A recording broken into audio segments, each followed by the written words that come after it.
Kalau kita lanjutkan kembali dan saat ini sudah bergabung bersama kita Ketua DPP PKB Marwan Jafar.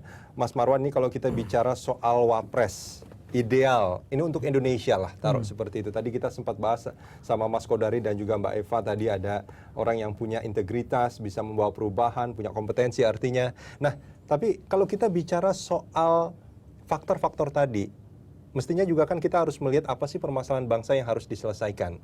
Nah, kira-kira kalau menurut Mas Marwan sendiri, apa yang memang menjadi tugas utama Capres dan Wapres tentunya untuk mendukung presidennya itu? Ya, Masalah seperti apa yang harus diselesaikan? sebetulnya Capres dan Cawapres itu harus duit tunggal kalau jadi. Dan tentu ini adalah bagian kedua-duanya tentu tidak bisa dipisahkan. Dan tidak ada istilahnya ban serep itu tidak ada.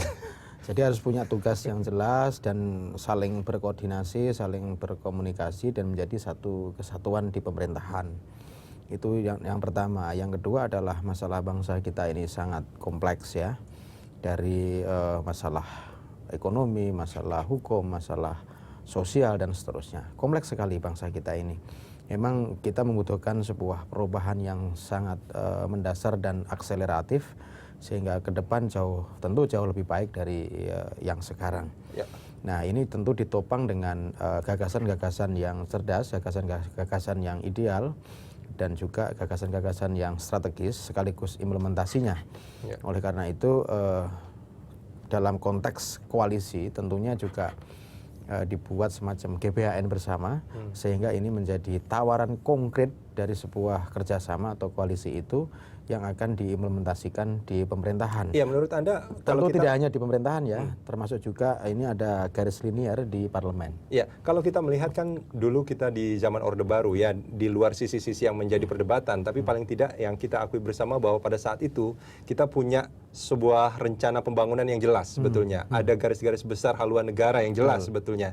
Nah, apakah menurut Anda mestinya Wapres yang sekarang juga itu mestinya juga bisa mendorong Presiden sama-sama untuk membuat hal yang sama untuk periode berikut?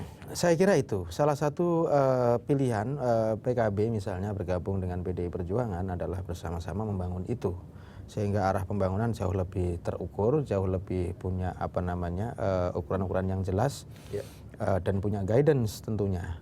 Nah, bukan berarti yang sekarang tidak baik ya, tentu sekarang juga sudah baik tapi perlu diperbaiki lagi sehingga hal-hal yang sifatnya strategis itu tidak belok-belok. Apalagi kalau misalnya semacam GBHN itu disusun bersama antar parpol koalisi, tentu ini akan memudahkan bagi pemerintahan siapapun wapresnya ini. Karena pada dasarnya siapapun wapresnya dan siapapun presidennya. Tidak mesti harus wapres tertentu yang harus menjalankan ini. Kalau ini kan sudah ada guidance-nya. Jadi kita bicara program dulu, kita bicara visi dulu, kita bicara orientasi dulu, dan ini sama-sama kita bahas bersama-sama dalam konteks tantangannya luar biasa loh, Mas Marwan, kalau pimpinan nasional itu. Kalau siapapun belum tentu juga sukses meskipun punya rencana yang sangat bagus Iya, sekalipun. tentu ya ini kan konsep dibuat dulu, baru kemudian diimplementasikan.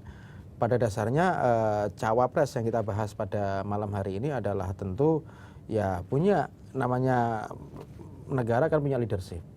Oleh karena itu juga leadership itu salah satu hal yang penting dalam konteks untuk memadukan antara Capres dan Cawapres yang baik. Oleh karena itu sekali lagi bahwa ini menjadi bagian dari upaya kita bahwa partai politik sekali lagi itu adalah melahirkan pemimpin-pemimpin. Dan ini yang penting kita garis bawahi, jangan sampai misalnya dianggap orang partai politik tidak berkualitas. Tapi orang partai politik adalah disitulah kaderisasi kepemimpinan nasional justru adalah di partai politik. Baik. Termasuk juga di pemerintahan daerah. Jadi bupati, jadi gubernur, jadi presiden, jadi wakil presiden. Ini adalah kaderisasi yang baik secara politik dan akan melahirkan pemimpin-pemimpin di level masing-masing. Baik, Mas Kodari. Kalau kita melihat sebetulnya kan ya di sini kita akan bicara lebih kepada Jokowi dan calon wakil presidennya. Kalau kita melihat Jokowi ini kan sebetulnya kalau dianggap dia sukses, ini adalah sukses daerah.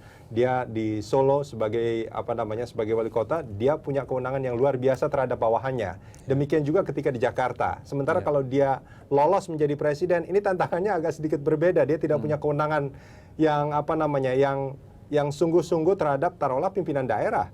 Nah, kalau kita bicara Indonesia kan kita bicara secara nasional nih Mas Kodari. Apa yang harusnya dilakukan oleh bukan hanya soal Jokowinya tapi juga wakil presidennya harus bagaimana? Pertama-tama saya mau komentar dulu soal PKB sekarang ya, Mas Marwan ya.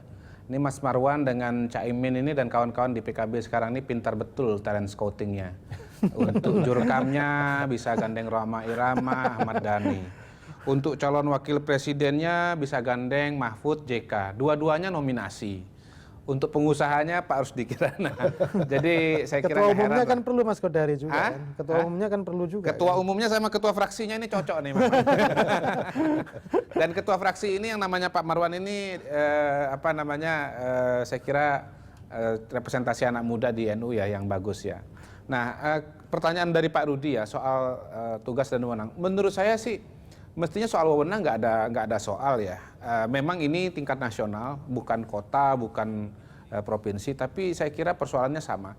Yang namanya wali kota, gubernur tetap punya anak buah, tetap punya orang yang harus dikelola. Dan saya kira pola yang sudah dibangun selama ini dengan jajaran birokrasi di daerah itu juga bisa dilakukan oleh Pak Jokowi kalau betul-betul memang terpilih sebagai presiden nanti.